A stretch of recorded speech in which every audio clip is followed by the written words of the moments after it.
Thanks for checking out the channel. We got a monster here. It's going to be a lot of fun. First, we're going to fold a regular piece of paper up, then we'll fold it down. It's a really easy trick. You just got to line up those corners.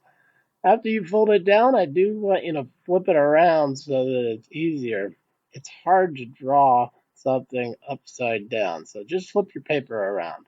After you get your pencil lines lined up, you're going to want to take a marker or some other colored item.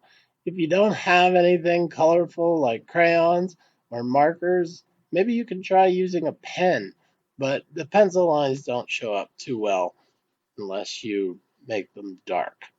After you get all of your marker lines designed, you're going to want to go in and color him in. If you have some crayons, that's a great way to try. Colored pencils are great too. Or again, you could use a pen and just add lots of texture to it. Little lines, dots, zigzag patterns, checkerboards, whatever you want to do to fill him in. You're going to want to fill in your monster so that it's not just plain old lines. After you get your lines colored in and looking good, then maybe you can put something inside of their mouth. I wrote the words hey and kids because I felt like I wanted to say hi to you guys. I really do miss you. After you're done coloring it in, maybe you could take a picture of it and send it my way through Google Classroom, as you probably already have a link to my Google Classroom. You can just send it on right through to that, or maybe just hold on to it and send me a couple at a time. That might be better.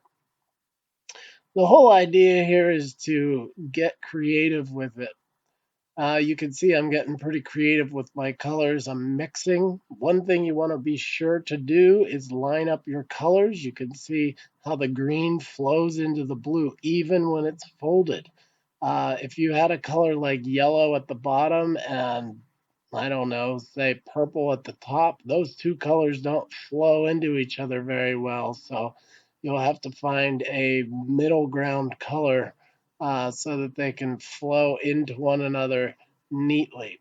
Blending colors is a big part of art, so take your time, find the colors that work for you, and practice. This is a good time to get better at using colors. Hey, I want you guys to know that I'm thinking of you, and please stay safe and happy at home. I'll see you when we return to school.